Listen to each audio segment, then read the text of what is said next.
السلام علیکم ورحمۃ اللہ وبرکاتہ۔ عزیز طلبہ، کیسے ہیں؟ ابھی تک ہم نے 3 سبق مکمل کر لیے ہیں بحمد اللہ تعالی۔ آج سبق نمبر 4 جس کا نام ہے قلی قطب شاہ کا سفر نامہ پڑھیں گے۔ اس کے لکھنے والے مصنف ہیں مجتبیٰ حسین۔ آپ اپنی کتاب کھولیے صفحہ نمبر 37، نیچے دیکھ لیجئے مقصد، یعنی یہ سبق آپ کو کیوں پڑھانا چاہتے ہیں، طلبہ کو اس سے کیا فائدہ ہونے والا ہے۔ سلطان محمد قلی قطب شاہ کا سفر نامہ ایک ایسا مضمون ہے جس میں طنز و مزاح کا خاص عنصر موجود ہے، یعنی مذاق میں سارا انہوں نے حقیقت بیان کیا اور یہ بہترین انداز ہے۔ یہ نہ صرف ایک مصنف کا مضمون بلکہ آپ بیتی کا جیتا جاگتا نمونہ ہے، اپنے اوپر گزرا ہوا جیتا جاگتا نمونہ۔ اس سبق میں مصنف نے شہر حیدرآباد کی گزشتہ 400 سال میں شہر کی بدلی تہذیب و تمدن کو تاریخی پس منظر سے مربوط کرتے ہوئے، ریلیشن بناتے ہوئے، جوڑتے ہوئے بہترین پیرائے میں بیان کیا ہے۔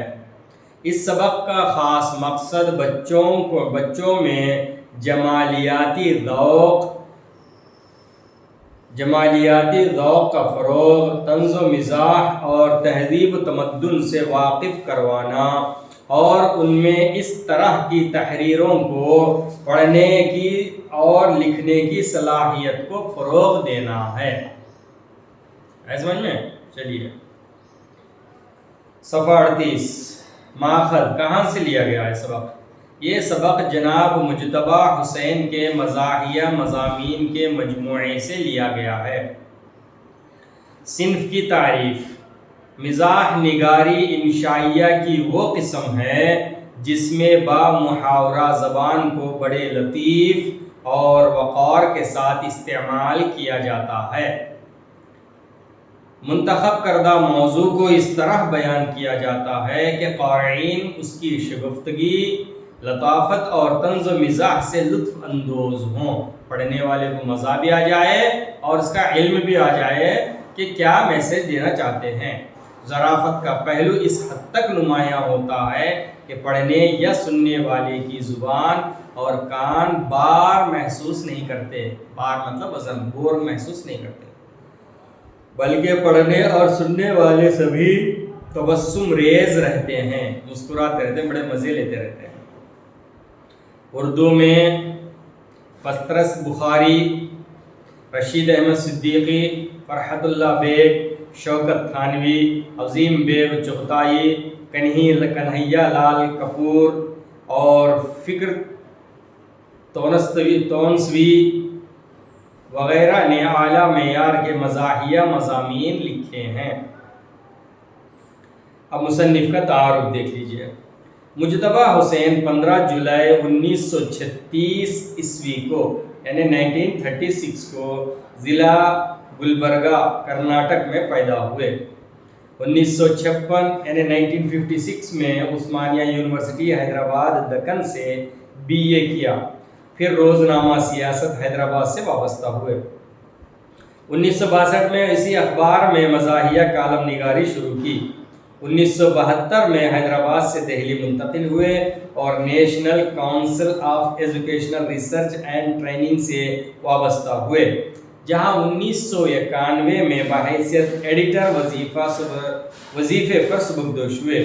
1993 میں روزنامہ سیاست کے لیے دوبارہ کالم نگاری شروع کی۔ تصانیف: انہوں نے کیا کیا کتابیں لکھی ہیں؟ تکلف برطرف، قطع کلام، قصہ مختصر، بہرحال، آدمی نامہ، بالآخر، جاپان چلو جاپان چلو، الغرض، سو ہے وہ بھی آدمی، چہرہ در چہرہ، سفر لخت لخت، آخر کار، ہوئے ہم دوست جس کے، میرا کالم، مجتبیٰ حسین کی بہترین تحریریں ہیں۔ اعزازات: غالب انسٹیٹیوٹ دہلی کا پہلا غالب ایوارڈ برائے اردو طنز و مزاح 1984، کل ہند مخدوم محی الدین ایوارڈ آندھرا پردیش اردو اکیڈمی 1993، حکومت کی جانب سے پدم شری کا اعزاز 2007، گلبرگہ یونیورسٹی کی جانب سے ڈی لیٹ کی اعزازی ڈگری 2010۔ اتنی سارے ان کو اعزازات ملے ہیں، ماشاءاللہ بہترین مصنف ہیں۔ ابتدائیہ صفحہ دوسرا دیکھ لیجئے۔ جب جہانگیر علی کو یقین ہو گیا کہ میں سچ مچ کا قلی قطب شاہ ہوں تو وہ میرے قدموں پر گر پڑا، کہنے لگا عالم پناہ، میں اپنی گستاخی کے لیے معافی کا طلبگار ہوں۔ اب آپ میرے ساتھ شہر میں واپس چلیے، نہ تو میٹر سے کرایہ لوں گا نہ ویٹنگ چارج کروں گا۔ چار مینار کو گولی ماریے، میری جھونپڑی آپ کے لیے حاضر ہے۔ میں نے کہا جہانگیر علی، میں تمہارے جذبات کی قدر کرتا ہوں، لیکن اب بالا حصار تک آ گیا ہوں، اتنی بلندی سے پھر شہر کی پستی کی طرف نہیں جانا چاہتا۔ آئیے محمد قلی قطب شاہ اور آٹو ڈرائیور کے درمیان ہوئی دلچسپ گفتگو کے بارے میں مزید جانیں گے۔ یہ سبق ہے قلی قطب شاہ کا سفر نامہ۔ محمد قلی قطب شاہ جو اس شہر کے بانی ہیں، شہر حیدرآباد دکن کے، 400 سال کے بعد پھر وہ دوبارہ لوٹ آئے ہیں دیکھنے کے لیے کہ میرا آباد کیا ہوا شہر کس حال میں ہے۔ تو اس وقت ان کی ملاقات جو ہے صبح صبح جہانگیر علی آٹو ڈرائیور سے ہوتی ہے اور سبق شروع ہوتا ہے۔ حضرات، میں محمد قلی قطب شاہ ہوں، وہی قلی قطب شاہ جس نے اس شہر میں چار مینار بنوا کر اس شہر کو آباد کیا تھا۔ اگر میرا قصور ہے تو بس اتنا ہی ہے۔ میں 400 سال بعد اس شہر میں ویسے تو صرف 4 دن رہنے کے ارادے سے آیا تھا، لیکن اب صرف ایک ہی دن میں واپس جا رہا ہوں۔ رہنے کے لیے تو 4 دن کے لیے آیا تھا، لیکن اب میں ایک ہی دن میں واپس ہو رہا ہوں۔ اتنا حیدرآباد میرے لیے نہ صرف کافی ہے بلکہ بہت کافی ہے۔ سچ تو یہ ہے کہ میں 4 سال پہلے حیدرآباد کے 400 سالہ جشن کے موقع پر آنا چاہتا تھا، لیکن کیا کروں، مجھے نیچے کی دنیا میں آنے کے لیے وقت پرواز ہی نہیں ملا، وقت پر ویزا ہی نہیں ملا۔ میں جب ویزا لینے کے لیے گیا تو فرشتوں نے بتایا کہ حیدرآباد کا 400 سالہ جشن ملتوی ہو گیا ہے، پوسٹ پون ہوا۔ جب ہوگا تو تمہیں ویزا دیا جائے گا، یوں خالی پیلی وہاں تمہارے جانے کا کیا فائدہ؟ سوچا تو قصور میرا ہی نکل آیا کہ میں نے اس شہر کو بسانے سے پہلے چار مینار کو بنوایا۔ اب حیدرآبادی ہر کام 4 کے ہندسے کو ذہن میں رکھ کر کرتے ہیں۔ حیدرآباد کے لوگ جو ہے ہر کام کو 4 ہندسہ ہوتا ہے ڈیجٹ، 4 ڈیجٹس کو 4 ہندسے کو ذہن میں رکھ کر کرتے ہیں۔ شرعی اعتبار سے 4 شادیاں کرنے کی بات میں نہیں کرتا، حیدرآبادی اپنے شہر کا جشن منانے کا ارادہ کرتے ہیں تو 400 سال کا، اور وہ بھی مناتے ہیں تو 4 سال بعد جشن مناتے ہیں تو 1 سال 2 سال 3 سال میں 100 سال کا نہیں، 400 سال کا، اور وہ بھی مناتے ہیں تو 4 سال بعد۔ میں تو کیا یہاں ایک انوکھی اور نئی سواری بھی دیکھی جسے آٹو رکشہ کہتے ہیں۔ اس میں صرف 3 آدمیوں کے بیٹھنے کی گنجائش ہوتی ہے، مگر اس میں بیٹھتے 4 آدمی۔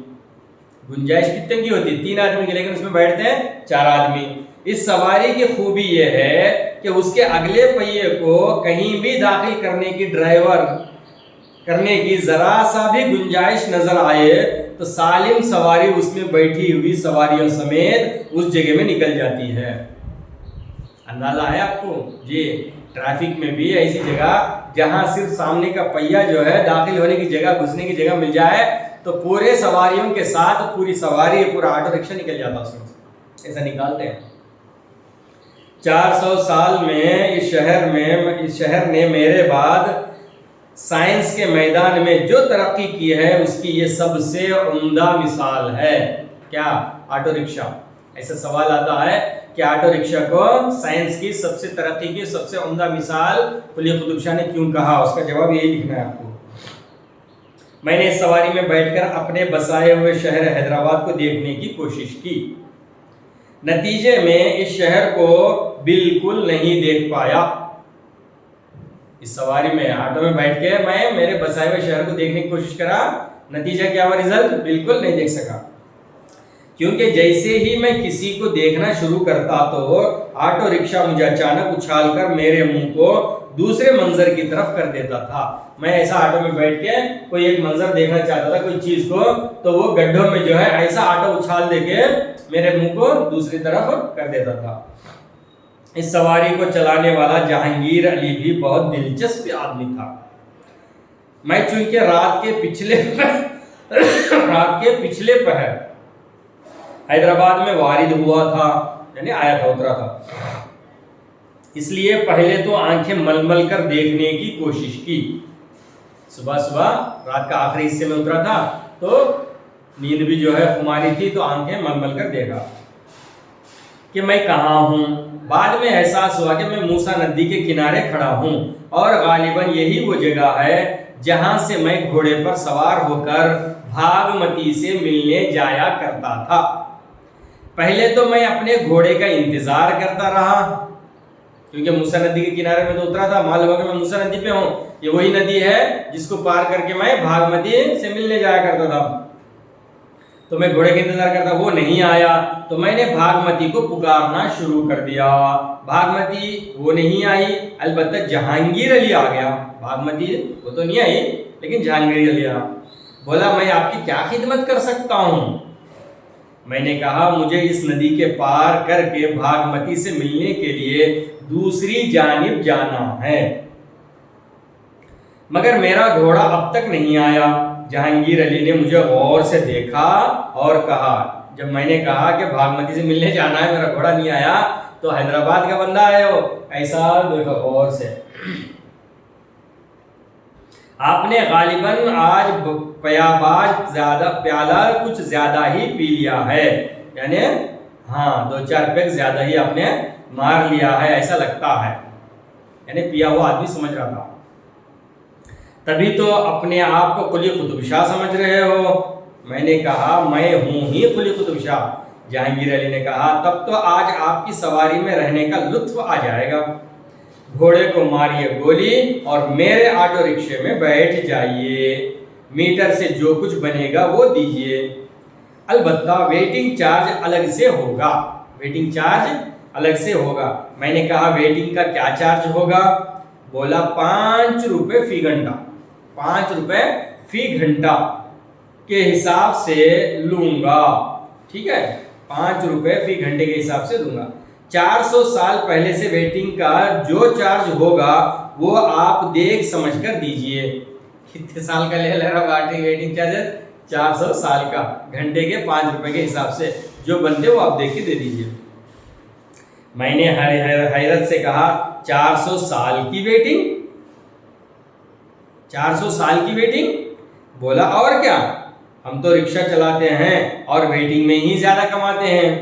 और हुजूर जरा ये सोचिए कि आपने इस शहर में आने में कितनी देर कर दी। आप इस शहर में आने में कितनी देर कर दी? अभी तो लगाइए हम वेटिंग में हैं जी। चलिए, सफ़ा 41। मैंने इससे बहस करना मुनासिब नहीं समझा और ऑटो रिक्शा में बैठ गया। इस नई सवारी का जायजा लेकर मैंने कहा, मगर तुम उसे नदी में से कैसे ले जाओगे? बोला, हुजूर जिसे आप बार बार नदी कह रहे हैं इसमें अब पानी नहीं रहता, मच्छर और भैंसें रहती हैं।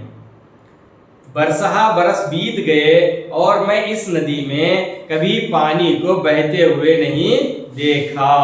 मैंने पूछा, फिर इस शहर के लोग अपनी प्यास किस तरह बुझाते हैं?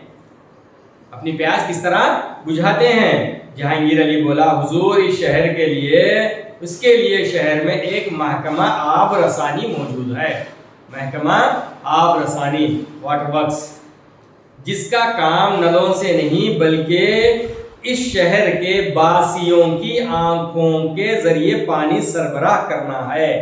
वाटर वर्क्स वालों की भी हालत बता दिया, कैसे पानी जो है एक दिन आ रहा था, कभी 4 दिन में, कभी 5 दिन में, कभी आता कभी नहीं आता, जिसकी वजह से यहाँ रहने वाले आबाद लोगों के आंखों से आंसुओं के जरिए से सप्लाई होता। लोग 2-2 दिन इंतजार करते हैं, तो इस शहर के नलों में 4-5 कतरे आते हैं।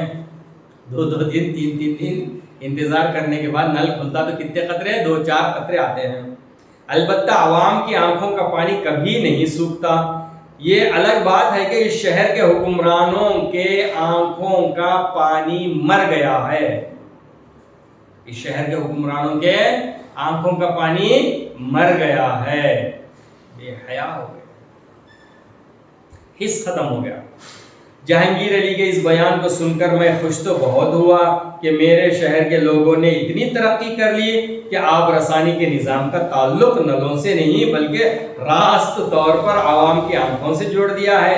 सच तो यह है कि इस तरक्की का हाल सुनकर मेरी आंखों से भी अचानक खुशी के आंसू निकल आए। जहांगीर अली जब नदी को पार करने के बजाय ऑटो रिक्शे को दूसरी सिमत ले जाने लगा तो मैंने कहा, तुम नदी में से क्यों नहीं ले चलते? बोला, सरकार, अगरचे ये नदी बिल्कुल नहीं बहती, लेकिन इस वक्त रात का पिछला पहर है। इस वक्त रात का पिछला पहर है। ये वक्त मच्छरों और दीगर हशरातुल अर्ज यानी जमीन पर रेंगने वाले कीड़े मकोड़े छोटे छोटे के आराम करने का है। इस वक्त रियाया के आराम में खलल डालना आपको जेब नहीं देगा, यानी मुनासिब नहीं रहेगा। वैसे हुकूमत ने इस नदी को अबूर करने के लिए उसके ऊपर 5-6 पुल भी बना रखे हैं, लेकिन उन पुलों की तामीर कुछ ऐसी है और उन पर जा बजा इतने खड़ मौजूद हैं, यानी गड़े, कि उन पर से गुजरते हुए आपको यूं महसूस होगा जैसे आप पुल के ऊपर से नहीं बल्कि खुद नदी में से गुजर रहे हैं। समझ रहे हैं? ऐसे पुल जो है, हाँ, हुकूमत बनवा रखी है कि जब आप उस पे से जाएंगे, इतने गड़े हैं, इतना नाचती गाड़ी, कैसा लगता है आपको खुद नदी में से जा रहे हैं।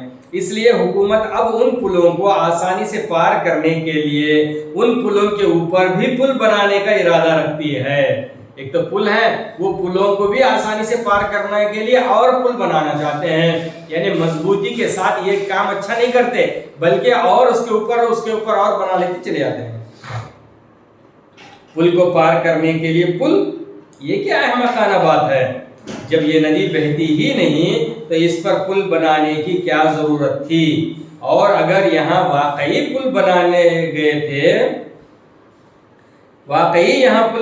थे तो फिर पुलों को पार करने के लिए उनके ऊपर अब फिर पुल बनाने की क्यों जरूरत पेश आई है? समझ रहे? उसमें लापरवाही की वजह से और कंस्ट्रक्शन में मजबूती ना होने की वजह से। जहांगीर अली बोला, सरकार, मुझे तो लगता है इस शहर के हुक्मरानों की सबसे बड़ी हॉबी पुल बनाना है। अगर पुल बनाना ही शौक था तो नदी के ऊपर उस पार से इस पार तक पुल बनाने के बजाय नदी के किनारे किनारे पुल बनाते चले जाते, सैकड़ों मील लंबे पुल बन सकते थे। खैर छोड़िए इन बातों को, ये बताइए कि कहाँ चलेंगे? ये तो बातें हैं, छोड़िए, अब कहाँ चलेंगे बोलिए आप। मैंने कहा, जहांगीर अली, तुम बड़े मासूम आदमी हो। मैंने इस शहर में चार मीनार और उसके आसपास चंद इमारतें बनवाई थी। मैं यहाँ जाने के अलावा और कहाँ जा सकता हूँ? क्या चार मीनार इस जगह से बहुत दूर है? जहांगीर अली बोला, चूंकि रात का पिछला पहर है इसलिए हम इस वक्त 10 मिनट में चार मीनार पहुंच सकते हैं। 10 मिनट में चार मीनार पहुंच सकते हैं। अलबत्ता दिन में यहाँ से चार मीनार पहुंचने के लिए 10 घंटे का वक्त लगता है दिन में। क्यों? मैंने कहा, जहांगीर अली, तुम्हारी बातें मेरी समझ में नहीं आ रही है। वो बोला, 400 साल बाद आने का यही तो नुकसान है। आप दिन में इस शहर की सैर करें तो ये बातें खुद ब खुद आपकी समझ में आ जाएंगी اور ٹھیک 10 منٹ بعد میں سچ مچ چار مینار کے سامنے کھڑا تھا۔ دن میں ٹریفک فل رہتی ہے، ٹریفک میں جو ہے جانے نہیں دیتے، کبھی سگنل گرتے، کبھی ادھر سے آؤ ادھر سے آؤ۔ یہ بتانا چاہتے ہیں جہانگیر علی بھائی آٹو ڈرائیور۔ کوئی نہیں جانتا کہ میں کتنے چاؤ سے اس عمارت کو تعمیر کرایا تھا۔ چاؤ بولتے چاہت، محبت سے۔ میں بڑی دیر تک چار مینار کے اطراف گھومتا رہا۔ برسوں بعد اس عمارت کو صحیح و سالم دیکھ کر میرے اندر وہ سکون اور اطمینان پیدا ہوا کہ میری آنکھیں نیند سے بوجھل ہونے لگیں۔ اب ریلیکس ہوا، سکون ملا، تو پھر مجھے بہت نیند آنے لگی اور میں وہیں چار مینار کے ایک گوشے میں سو گیا اور جہانگیر علی اپنی ویٹنگ کماتا رہا۔ ٹھیک ہے جی، اب یہ دو حصے ہو گئے ہیں، تیسرا اور چوتھا۔ یہ دو پارٹ جو ہے انشاءاللہ ہم اگلی ویڈیو میں دیکھیں گے۔ ٹھیک ہے، چلیے اچھا سا ریڈ کرنے کی کوشش کیجئے، سمجھنے کی کوشش کیجئے، بہت زیادہ ضروری ہے۔ آپ کو اچھا سا پڑھنے آئے گا، سمجھ میں آ جائے گا، تو پھر انشاءاللہ آگے کے مراحل آسان رہیں گے۔ چلیے اللہ حافظ۔